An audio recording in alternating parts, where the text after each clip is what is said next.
Deliveries go around back. Now move! The security guard slams his palm against the BMW's hood, blocking its path. He yanks open his raincoat, revealing his security badge while aggressively pointing toward a service road. You people always try the front gate, don't you? The driver's window lowers, revealing a well-dressed black man. I'm Dr. Taylor. I own this residence. Jackson scoffs, shining his flashlight directly at Taylor's face. Right, and I'm Beyoncé's husband. Security Supervisor Griffith approaches, radio already in hand. Dr. Taylor is forced to reverse his vehicle through deepening puddles, watching as the same guards wave through a white couple without verification. 2 hours later, the mansion buzzes with emergency activity. The security team stands in formation, uniforms drenched from their walk through the storm. Dr. Taylor sits at the head of the conference table, company CEO badge prominently displayed. Jackson, Griffith, you're both terminated. And your team? Consider this your exit interview at a company I now own. How did Dr. Taylor transform from locked-out visitor to their boss in just 2 hours? Dr. Andre Taylor adjusts his tie, exhaustion weighing on him after a 14-hour international flight. His BMW glides toward Horizon Heights, an exclusive gated community nestled among manicured landscapes. Despite fatigue clouding his eyes, excitement pulses through him at finally seeing the mansion he purchased 3 months ago while traveling for Horizon Technologies.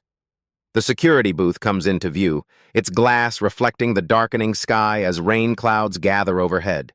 Andre slows his vehicle, window humming down as he approaches. His tailored suit and luxury car speak of success, yet security guard Jackson's expression immediately hardens upon seeing Andre's face. Can I help you?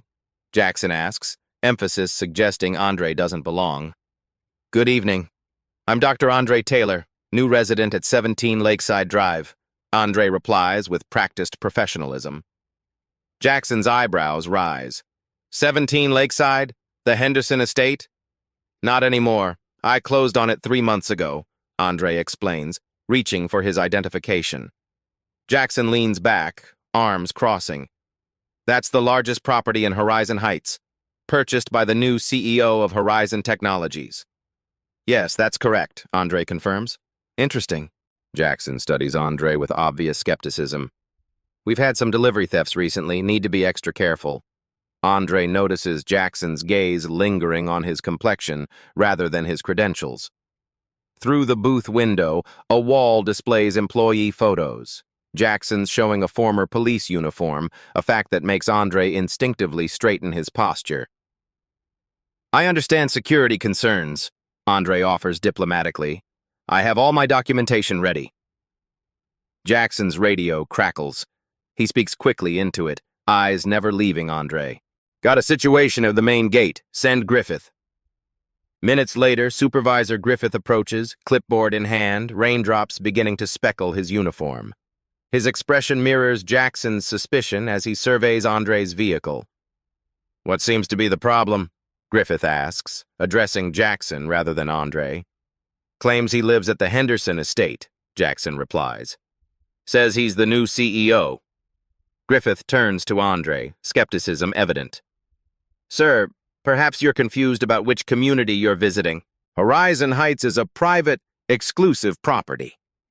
Andre maintains his composure. I'm not confused. I purchased 17 Lakeside Drive 3 months ago. I have identification and property documentation in my briefcase. I'm the highest authority present, Griffith states firmly, and I don't recall any notification about new ownership of our premium property.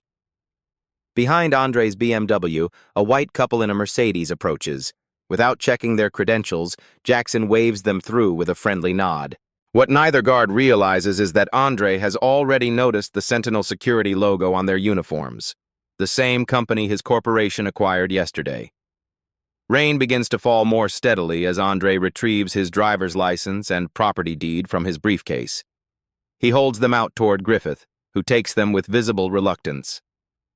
These documents appear suspicious, Griffith says after barely glancing at them. He hands them back dismissively. Anyone could print these.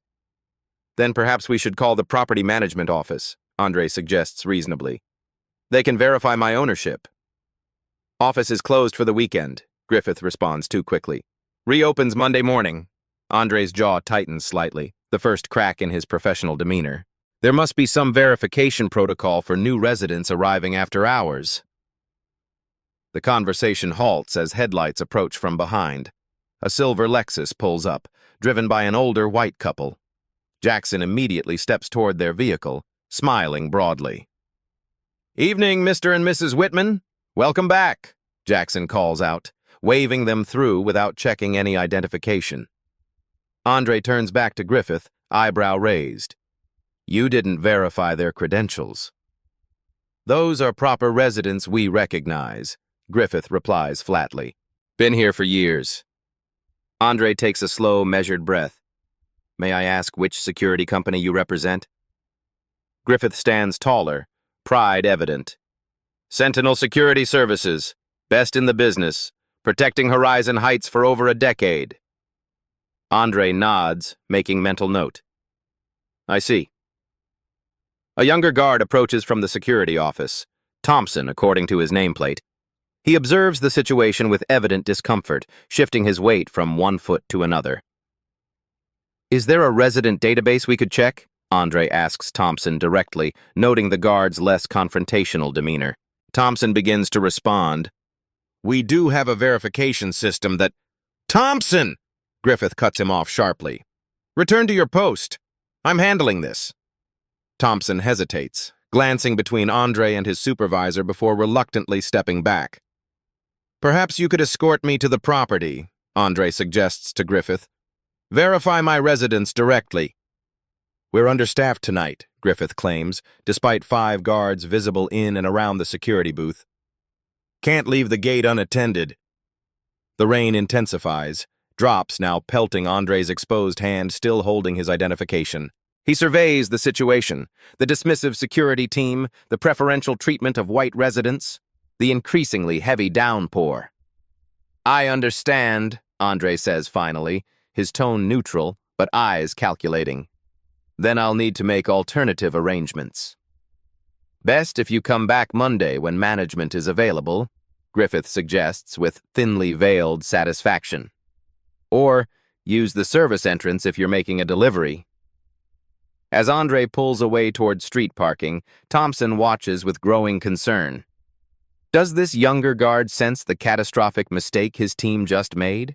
Andre parks his BMW on the public street 50 yards from the Horizon Heights entrance. Rain drums against the roof as he sits motionless, watching the security gate through sheets of water cascading down his windshield. His phone shows just 5% battery remaining after the long international flight. Through the downpour, he observes 3 more vehicles approach the gate. Each contains white occupants. Each receives a casual wave-through from Jackson. Andre checks his watch. 7:45 p.m. His new home sits less than half a mile away, yet might as well be on another continent. His luggage remains locked in his trunk, including his laptop charger and spare phone battery. Frustration builds, but he channels it into deliberate thought rather than outward expression. He exits his vehicle, the expensive wool of his suit immediately darkening with moisture. The walk back to the security booth feels longer with each rain-soaked step. By the time he arrives, water streams from his tailored shoulders. Jackson doesn't attempt to hide his smirk. "Back so soon?" "I need to contact the property management emergency line," Andre states, water dripping from his chin. "My phone is nearly dead. May I use your office phone?" Griffith emerges from the dry comfort of the booth. "We don't allow unauthorized individuals inside security facilities." "Then call for me," Andre requests, maintaining his composure despite the humiliation of standing drenched while his antagonizers remain dry. "This situation is becoming unreasonable." Griffith exchanges glances with Jackson before reluctantly nodding. "Wait here." Andre stands in the rain for 15 excruciating minutes. Residents drive past, some slowing to observe the well-dressed black man being made to wait outside the security booth like a trespasser. Some avert their eyes, others stare openly. Finally, Griffith beckons him toward the small office. 5 minutes. That's it. Inside, Andre stands on the thin mat by the door, water pooling beneath his Italian leather shoes. The guards have made no offer of a towel or seat. Griffith picks up the desk phone, punches in a number, waits briefly, then hangs up. No answer from emergency management. Try again Monday. The phone barely rang, Andre observes quietly. Thompson, monitoring security cameras at a nearby desk, speaks up. We could check the resident database. It would show... Systems down for maintenance, Griffith interrupts, though the computer clearly displays an active screen. Weekend updates. I'd like to speak with Thompson privately, Andre requests, noting the younger guard's discomfort with the situation. All communication goes through me, Griffith insists, and you need to complete this visitor denial form before leaving. He slides a document across the desk. Andre studies it briefly, noting the clause waiving his right to file complaints against Sentinel Security. I will not be signing this, Andre states firmly. Then we'll have to report this as a trespassing attempt, Griffith threatens. We have your license plate recorded. Jackson adds with unmistakable condescension, maybe try the service entrance next time. They're used to your situation. Andre's expression remains impassive, though his eyes harden. I would like copies of your security protocols and the names of everyone involved in this incident. Jackson tears off a slip of paper, scribbling, Officer doing my job, before sliding it across with a sneer. Griffith adds his own name, deliberately misspelling it. Andre collects the paper, folds it precisely, and tucks it into his sodden jacket pocket. Thank you for documenting your participation. Neither guard recognizes the calm calculation in Andre's eyes, the look of a CEO who's just identified a serious liability within his new acquisition. Andre walks back through the intensifying rain, each step cementing his resolve. The humiliation transforms into cold, clear purpose with every raindrop. Reaching his car, he checks his phone, 2% battery remaining. He doesn't waste time on anger. Instead, he quickly dials his executive assistant. Vanessa, it's Andre, he says the moment she answers. I need you to activate protocol oversight at Horizon Heights immediately. Sir? That's the acquisition we finalized yesterday, Vanessa responds, surprise evident in her voice. Yes. Send Diane from legal and James from HR to the main gate. Have them bring the complete file on Sentinel Security Services. This is urgent. What happened? Vanessa begins to ask. The phone dies mid-sentence. Andre places it carefully on the passenger seat, his movements deliberate despite the storm raging around him. He sits motionless for 30 seconds, organizing his thoughts with the precision that built Horizon Technologies into an industry leader. From his luggage, he retrieves a dry suit and changes quickly in the confined space of his car. The wet clothes he places in a plastic bag, methodical even in crisis. Next, he extracts his tablet from his briefcase. Though unable to connect to the internet in the storm, he has offline copies of recent acquisition documents. Andre navigates to the Sentinel Security Services files. The security company was part of a larger acquisition when Horizon Technologies purchased Eagle Corp last month, a small division he hadn't planned to review until next quarter. His finger traces the organizational chart displayed on screen. Patricia Harris, regional manager for Sentinel, reports directly to his company's COO. A noteworthy detail catches his eye.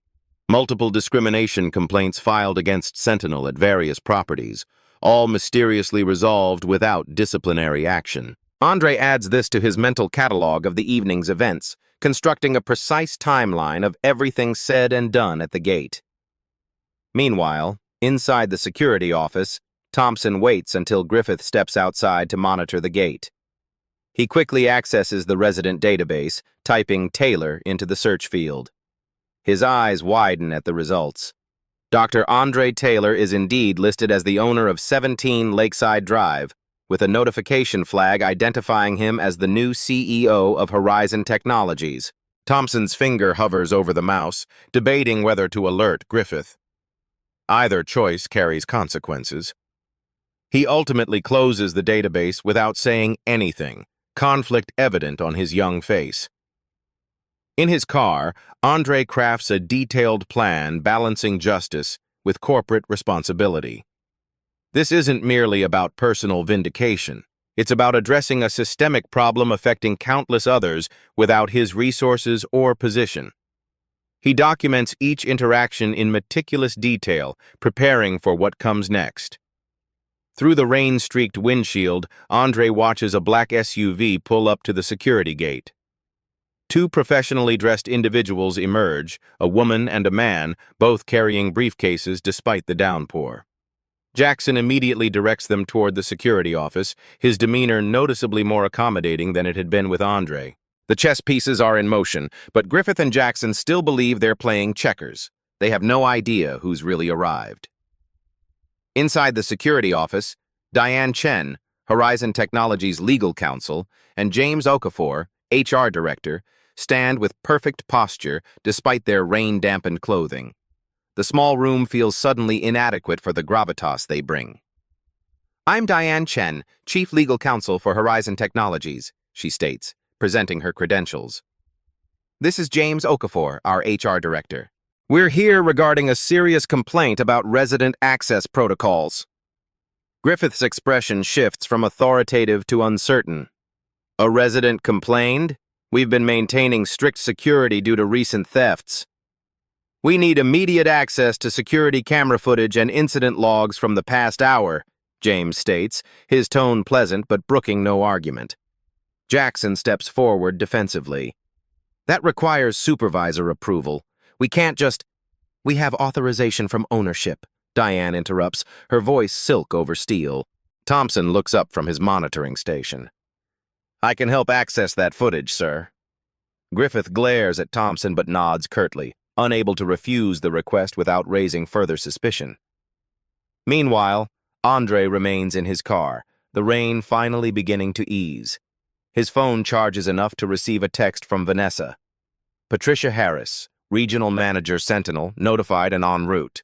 District Property Manager also contacted." Inside the security booth, Thompson accesses the camera system, bringing up footage of Andre's earlier interaction with the security team. Diane and James watched intently as the scene unfolds on screen. Andre's professional demeanor, Jackson's immediate hostility, Griffith's refusal to verify credentials. "We were following protocol for unverified visitors," Griffith insists, watching himself on the monitor. "We've had security incidents recently." "Yet other vehicles were admitted without verification," James observes, pointing to footage of the white couple waved through without checking. "Those were known residents," Jackson argues, crossing his arms. "We recognize them." Thompson shifts uncomfortably in his chair before speaking. "I checked the database after you stepped out, Mr. Griffith. Dr. Taylor is registered as the owner of 17 Lakeside Drive." "You did what?" Griffith explodes, face flushing. "That was direct insubordination." Diane makes a note in her tablet as this outburst is captured by the office cameras she ensured were recording. The office phone rings sharply. Griffith snatches it up, listening intently as the color drains from his face. He ends the call without speaking and turns to the others. "We need to reassess the situation with the visitor at the gate," he announces, his authoritative tone now hollow. What bombshell did Patricia Harris just drop that made Griffith suddenly eager to reassess the situation? Patricia Harris strides toward the security gate, her tailored raincoat shedding water with each purposeful step. The regional manager of Sentinel Security Services projects competence and concern in equal measure. Before entering the security office, she pauses to speak with Diane and James under the small awning. "How bad is it?"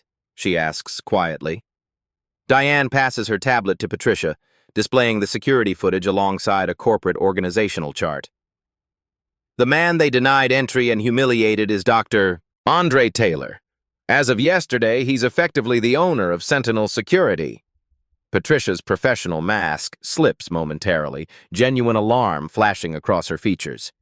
"They turned away our new CEO, and there's footage?" "Complete with racial profiling clearly evident," James confirms soberly. Patricia squares her shoulders and enters the security office, where Griffith immediately approaches. "Ms. Harris, there's been a misunderstanding with a difficult visitor," he begins, words rushing together. We were simply following security protocols. Was this visitor Dr. Andre Taylor? Patricia cuts him off, her tone clipped. Some guy claiming to be the owner of the Henderson estate, Jackson interjects from across the room. We were just doing our job, keeping out someone who didn't look like they belonged here. Patricia's expression hardens at Jackson's phrasing. She turns to Thompson. I'd like your account of what happened. Thompson straightens, clearly uncomfortable being put on the spot. Dr. Taylor arrived and presented identification. He claimed to own 17 Lakeside Drive, which I later confirmed in our database. He was denied entry and made to wait in the rain while other residents were admitted without verification. Thompson is too new to understand security protocols, Jackson dismisses with a wave. We can't just let anyone in who claims to be a resident. Outside, Andre's phone rings. Vanessa again. The executive board has been briefed. They've unanimously authorized your planned response. Patricia Harris has arrived at the gate. Andre acknowledges this update and exits his car. The rain has subsided to a light drizzle, the air heavy with the aftermath of the storm. He walks toward the security booth with measured steps. Patricia emerges with Diane and James, immediately approaching Andre. Her demeanor is dramatically different from that of Griffith and Jackson, respectful, professional, concerned. Dr. Taylor, I'm Patricia Harris, Regional Manager for Sentinel Security Services. She introduces herself. I want to personally apologize for the unprofessional treatment you've received. I'd be honored to escort you to your residence immediately. As they walk toward the mansion, Patricia continues, Sentinel was recently acquired, but I wasn't informed who the new ownership was. I assure you, this incident doesn't reflect our company values. Andre responds with measured calm. I'm less concerned about my experience, and more troubled by what it reveals about your company's culture and protocols. How many others without my resources have been similarly mistreated? Patricia's stride falters slightly at his words. Inside the security office, Griffith's phone rings again, this time from Sentinel's CEO, whose voice carries the unmistakable tone of panic. The security team watches through rain-speckled windows as Andre walks with Patricia, Diane, and James toward the mansion. Griffith's phone vibrates in his hand. Gregory Walsh, CEO of Sentinel Security Services. Sir, Griffith answers, tension evident in his voice. What the hell is happening there? Walsh demands, his panic palpable even through the small speaker. I just got calls from 3 board members of Horizon Technologies. Tell me you didn't deny entry to Dr. Andre Taylor. There was a verification issue with a visitor who... Griffith begins. That visitor is the CEO of our parent company, Walsh interrupts. The man who signs all our paychecks as of yesterday. Get your entire team to the main house immediately. The call ends abruptly. Griffith stares at his phone, face ashen. Everyone needs to report to the main house immediately, he announces, voice strained. Full team, no excuses. Jackson frowns, gesturing toward the gate. Who's going to man the entrance? We can't just... That's the least of our concerns right now, Griffith snaps, gathering his clipboard and hat. Thompson steps forward hesitantly. What's happening? Griffith doesn't answer, his gaze fixed on the distant mansion illuminated against the darkening sky. Meanwhile, Andre enters his new home for the first time. The grand foyer rises 2 stories, marble floors gleaming under crystal chandeliers. Patricia gestures to the space with professional courtesy. Would you like a tour of the property, Dr. Taylor? That won't be necessary, Andre replies politely. I have urgent business to attend to. Please assemble your entire security team in the main conference room in 30 minutes. Patricia nods and steps away to make arrangements. Andre takes a moment alone in what will become his home office, a wood-paneled room with floor-to-ceiling windows overlooking the property's manicured grounds. He changes into a fresh suit from luggage Vanessa had arranged to be delivered ahead of his arrival. On his tablet, he reviews additional documents she sent. Sentinel's contract with Horizon Heights community was already flagged during acquisition due to multiple complaints about selective enforcement of security protocols. Each complaint was dismissed without formal investigation. Diane enters with a leather portfolio. I've completed a preliminary assessment of potential legal issues. The security company's actions potentially violated multiple anti-discrimination policies, the Fair Housing Act, and their own stated protocols. James follows with his own report. HR evaluation reveals a pattern of similar incidents in Sentinel's complaint files. Most were classified as resident misunderstandings and dismissed without investigation. Andre makes a series of brief calls to key executives and board members. Each conversation lasts less than 2 minutes, his tone calm but resolute as he outlines his intended course of action and receives their backing. Outside, the security team trudges through lingering puddles toward the mansion. Thompson separates from the group momentarily, pulling Jackson aside. "Did you know who he was?" Thompson asks quietly. Jackson laughs nervously, avoiding eye contact. "Does it matter now?" What awaits the security team inside the mansion is not merely a disciplinary meeting. It's a fundamental reckoning with consequences they never imagined. The security team stands awkwardly in the mansion's conference room, uniforms still damp from their walk through the rain-soaked grounds. Original artwork adorns walls of rich mahogany, while floor-to-ceiling windows showcase sprawling estate grounds illuminated by landscape lighting. No one has offered them seats at the imposing table dominating the room's center. Patricia enters with Diane and James, her expression professionally neutral. "Please remain standing at this end of the table," she instructs, gesturing to the foot of the conference table furthest from the head position. A large screen on the wall activates, displaying the face of Gregory Walsh, CEO of Sentinel Security Services. His typical confidence is notably absent, replaced by thinly veiled anxiety. The double doors open. Andre steps in, now impeccably dressed in a fresh tailored suit, the Horizon Technologies CEO badge prominent on his lapel. The transformation from the drenched visitor at the gate to the commanding executive before them is striking. Recognition dawns across the security team's faces, confusion, then shock, followed by the sickening realization of their catastrophic error. Andre takes his seat at the head of the table with practiced ease, arranging his tablet and papers with deliberate precision. The room falls into complete silence, broken only by the soft hum of the climate control system. "For those who refused to check earlier," Andre begins, his voice measured and authoritative, "I'm Dr. Andre Taylor, CEO of Horizon Technologies, and as of yesterday, the parent company of Sentinel Security Services. I'm also the owner of this residence." Griffith and Jackson visibly pale. Thompson stares at the floor, conflicting emotions crossing his features. "Today was meant to be my first day in my new home after 3 months of international business," Andre continues. "Instead, it became an illuminating glimpse into the culture of a company my corporation recently acquired." He nods to Diane, who distributes printed stills from the security footage alongside transcripts of the conversations at the gate. Andre stands, walking slowly around the table as he methodically details the incident. "At 7:32 p.m., I approached the gate and identified myself as the homeowner," he notes, referencing the first image. "Without checking any database, Mr. Jackson immediately directed me to a service entrance, suggesting I was delivery personnel." Andre continues through each documented interaction, highlighting moments where protocols were selectively applied or completely ignored. His tone remains professional, but the precision of his analysis carries more weight than any emotional outburst could. "This isn't about me," Andre clarifies, completing his circuit of the table. "I have the resources and position to address this injustice. My concern is for those who don't. How many residents or visitors have faced similar treatment without the ability to hold anyone accountable?"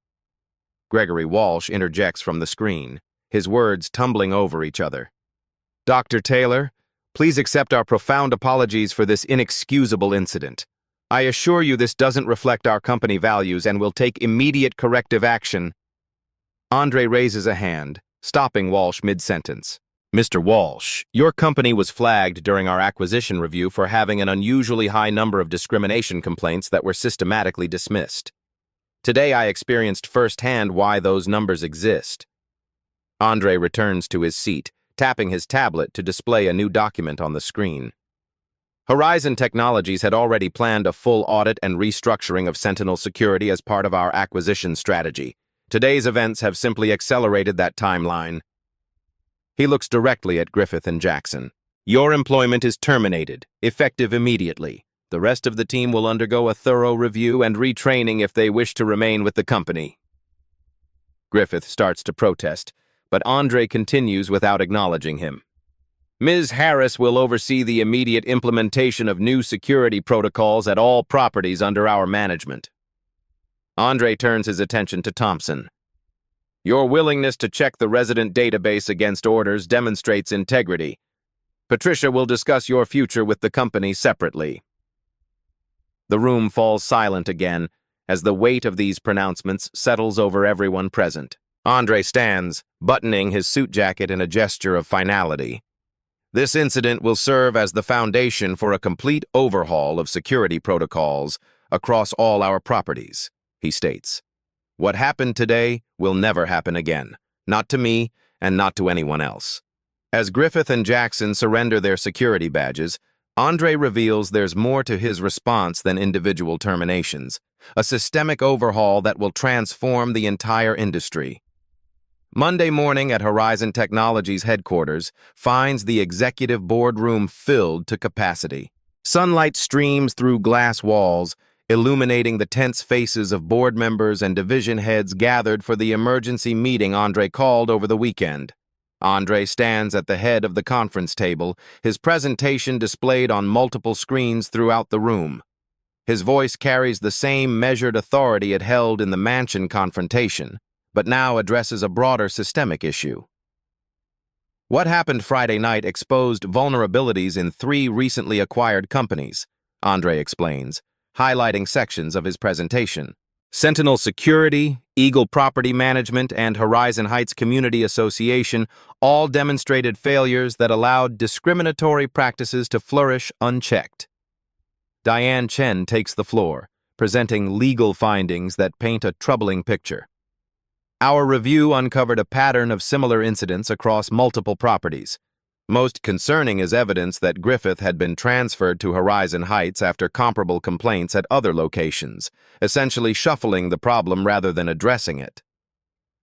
The board members exchange uncomfortable glances. Bernard Winters, the longest-serving member, clears his throat. While this incident is regrettable, perhaps we should handle this matter internally. A public response could attract unnecessary negative attention to recent acquisitions. Several heads nod in agreement. Eleanor Jenkins, head of the Finance Committee, adds, "The security division represents less than 2% of our overall portfolio. Is this level of attention warranted?" Andre studies both speakers before responding. "This isn't about percentages or public relations. It's about the standard we set as a corporation and how we treat people. If we tolerate discrimination in any division, no matter how small, we tacitly endorse it across our entire organization." He advances to the next slide, displaying his 3-pronged approach. First, immediate leadership changes at Sentinel Security and Eagle Property Management. Second, a comprehensive audit of all security protocols across properties. Third, implementation of a new resident verification system that removes subjective judgment from the process. The presentation continues with detailed implementation timelines and budget projections. Andre addresses questions with the precision that has become his trademark, never allowing the discussion to drift from the core issue of systemic discrimination.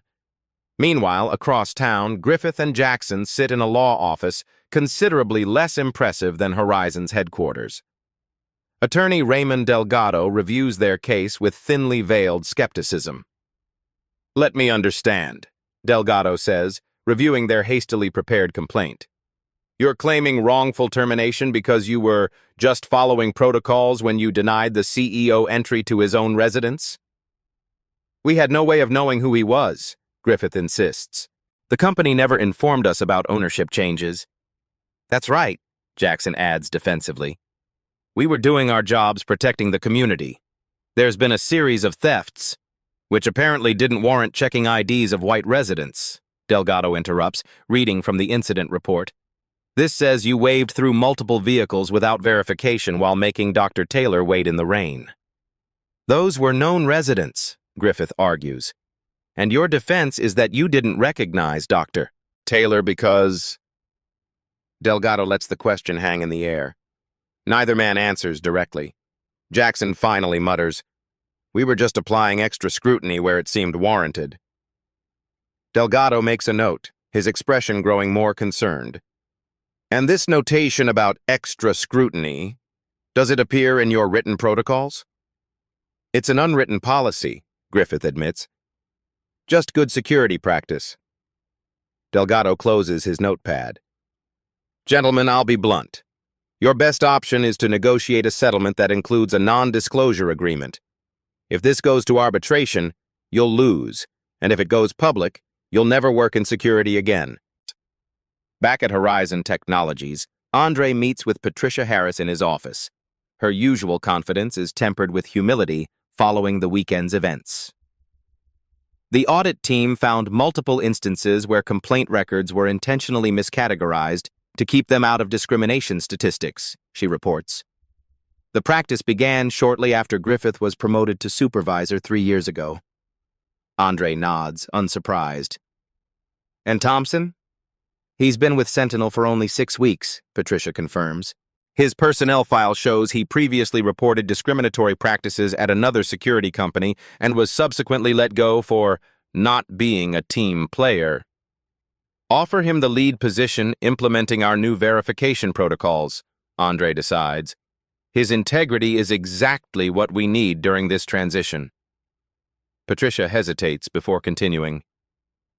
"There's something else. We've identified 3 previous incidents where residents or visitors of color received similar treatment at properties Griffith supervised. Each complaint mysteriously disappeared from our records." Andre turns to the window, considering this information. "Have Diane's team contact each of those individuals. Offer appropriate compensation and a personal apology from me."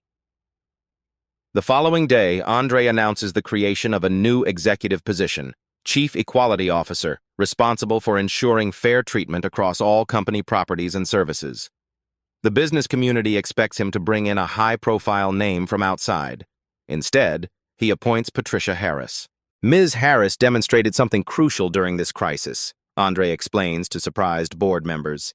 She recognized the problem immediately and took responsibility rather than making excuses. That's the leadership we need. He also announces a partnership with the National Fair Housing Alliance to develop new training protocols for security personnel. The program will become mandatory for Horizon properties and offered industry-wide. By week's end, the story leaks to the business press. Rather than attempting damage control, Andre authorizes transparent disclosure of the incident and resulting changes. The Wall Street Journal runs a feature on how a CEO's humiliation sparked industry reform. Business Insider follows with the security protocols failing communities of color and how one company is fixing them. Yes, Griffith and Jackson's attorney calls with news. Their wrongful termination claim has been rejected before even reaching arbitration. The arbitration panel cited overwhelming evidence of discriminatory application of security protocols. Both men now face review of their security licenses by state authorities. "I warned you this would happen," Delgado tells them. "The complaint records Thompson provided showed a clear pattern of discrimination.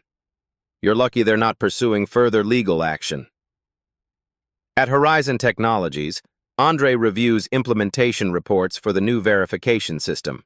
Early data shows it's not only eliminating bias but actually improving overall security effectiveness. He adds a note to share these statistics at the upcoming industry conference his team is organizing. "This isn't just about doing what's right," he tells his executive team. "It's about doing what works.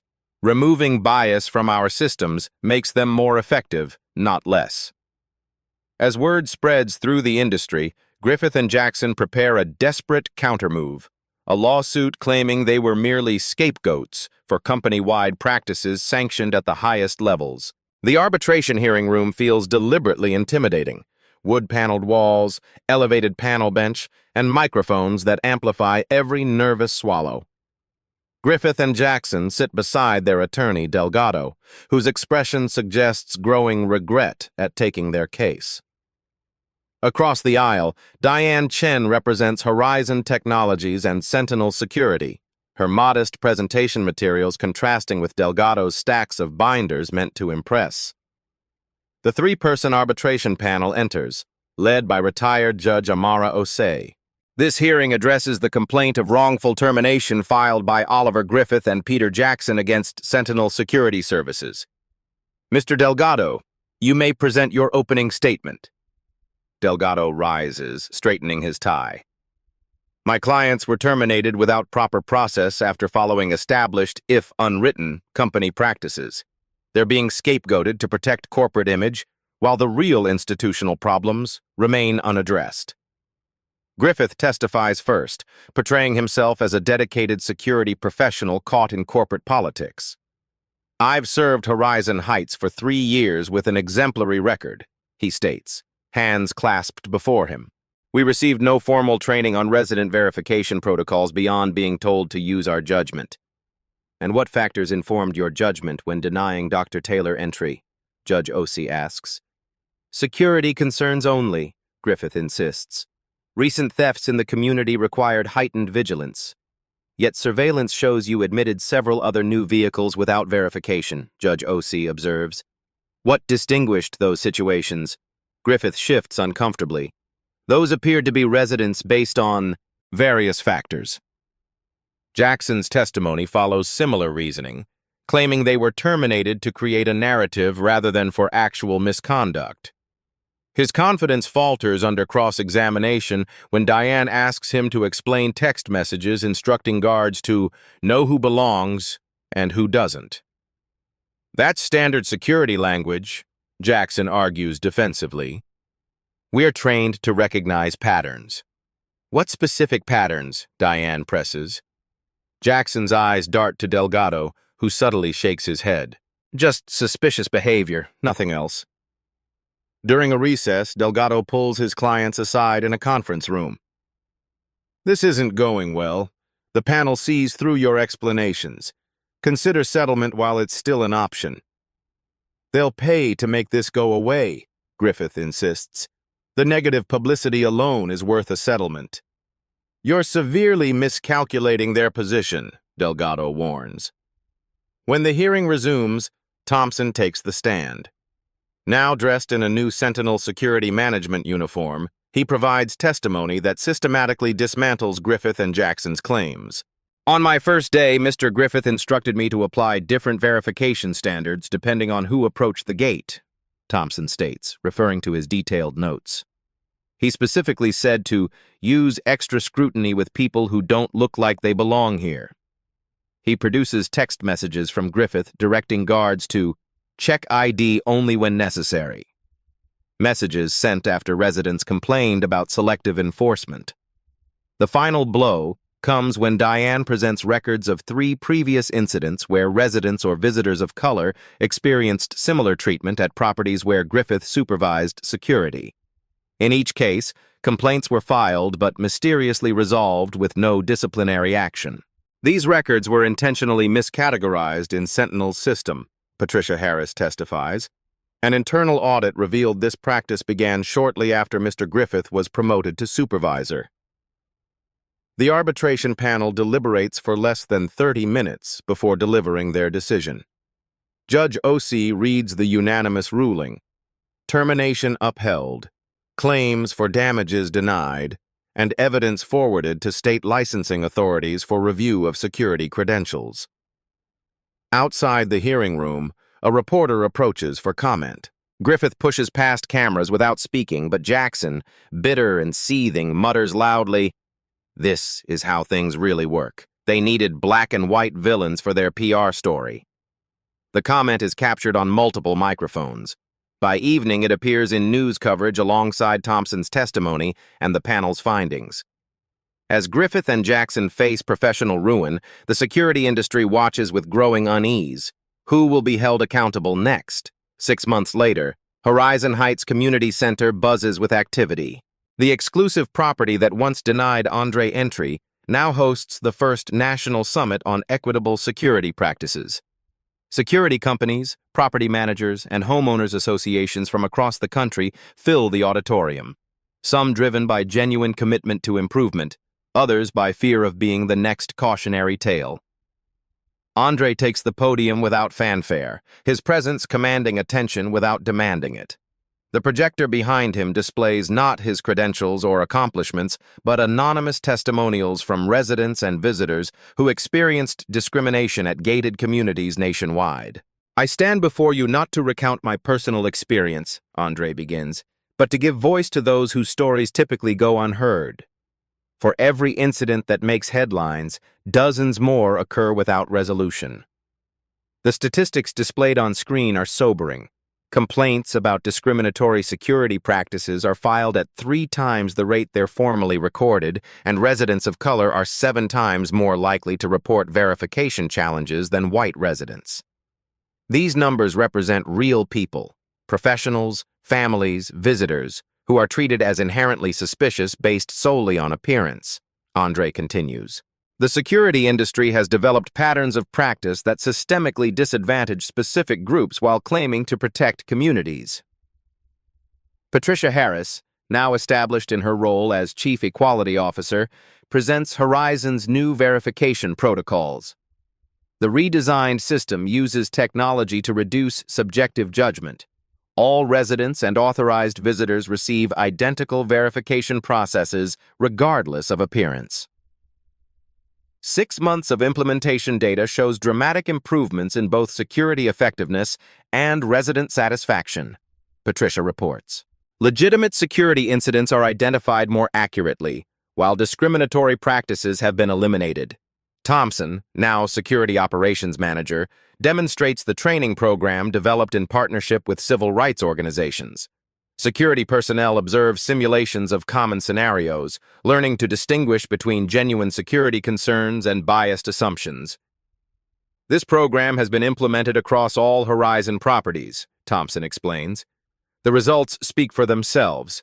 Security incident reports are more accurate, resident complaints have decreased by 84%, and staff retention has improved significantly. The business case for change dominates the afternoon sessions.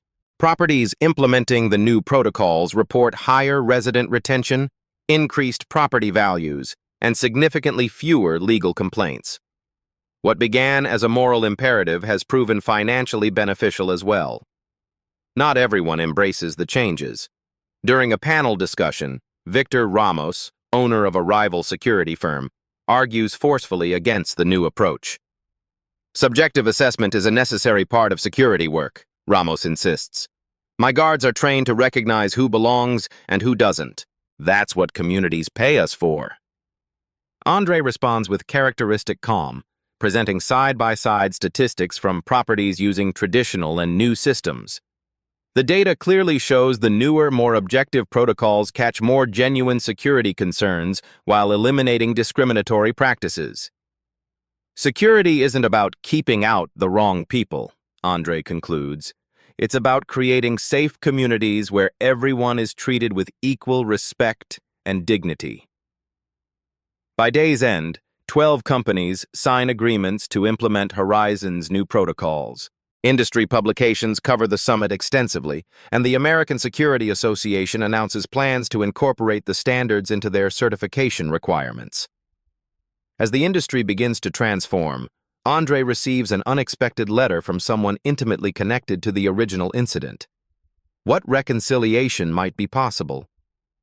1 year after being denied entry to his own home, Andre hosts an elegant housewarming party at his Horizon Heights mansion. String lights illuminate the terraced garden where guests mingle on a perfect summer evening. The event celebrates not just Andre's belated home dedication, but Horizon Heights becoming the first community in the country to receive the new Equity Excellence certification from the National Fair Housing Alliance. Patricia Harris, now recognized for her pioneering work in security reform, engages with a group of industry leaders eager to implement similar changes at their properties. Thompson, whose security team is considered the gold standard nationwide, supervises the event with quiet pride. Diane and James circulate among guests, their legal and HR initiatives having transformed company culture far beyond the security division. Several Horizon Heights residents have become friends with Andre over the past year. Their initial embarrassment about the incident transformed into genuine commitment to community change. The Homeowners Association president presents Andre with a ceremonial key to the community, a symbolic gesture acknowledging the transformation his experience sparked. As Andre steps away from the main gathering to enjoy a moment of solitude on his terrace, he notices a figure approaching hesitantly from the garden path. The face is familiar but unexpected. Jackson, the security guard who first denied him entry to his own home. After losing his security license, Jackson struggled to rebuild his life. The experience forced him to confront the biases and assumptions that guided his actions that rainy night. He stands now with shoulders slightly hunched, his former arrogance replaced by genuine humility. "Dr. Taylor," Jackson begins, his voice quiet. "I'm not here to ask for anything. I just needed to apologize in person." Andre studies him for a long moment. "That takes courage," he finally acknowledges, neither offering immediate forgiveness nor turning him away. "I never thought of myself as prejudiced," Jackson admits. "But losing everything made me see how my actions affected people. I've been working with a community reconciliation program, trying to understand." Andre nods thoughtfully. "And what have you learned?" "That security isn't about keeping people out," Jackson responds. "It's about ensuring everyone feels safe, not just some people at the expense of others." Andre gestures toward Patricia across the garden. "Ms. Harris is developing a program training former security personnel to recognize and address biases in workplace settings. You might speak with her about it." Later, addressing his gathered guests, Andre reflects on the year's journey. "What happened at that gate wasn't just about me being denied entry to my home. It revealed a system where power and prejudice combined to create everyday injustices. The question wasn't whether I could get past that gate. I had the resources to ensure that, but how many others couldn't?" He continues, voice carrying across the attentive crowd. "True change isn't just about punishing individuals who exhibit bias. It's about reimagining systems that enable and protect those biases. When we focus only on the former without addressing the latter, we're just treating symptoms while the disease continues to spread." Andre raises his glass in a toast. "To creating gates that keep us safe without keeping us separate. To security that protects everyone equally. And to the courage to confront our biases, both personal and systemic." As evening deepens, Andre gives Thompson a tour of the home he once couldn't enter. They pause at the front gate, now staffed by a diverse security team using the new verification protocols. Andre notes that the system has prevented 2 actual break-in attempts in the past year, more effective security through more equitable practices. Standing on his porch as the last guests depart, Andre finally feels at home, not just in his mansion, but in a community that has begun the hard work of transformation. The gate that once kept him out now stands as a symbol of change, its purpose refined rather than reinforced. True power isn't about forcing your way through closed gates. It's about rebuilding systems so gates serve their purpose without reinforcing prejudice. If you found this story powerful, don't keep it to yourself. Hit that subscribe button on Beat Stories right now to make sure you never miss our twice-weekly episodes of real-life justice. Our community is growing because we share stories that matter, stories that need to be told. Tap the like button if you believe in standing up against discrimination in all its forms. Your support helps us create more content that highlights the struggles and triumphs of everyday people facing extraordinary challenges.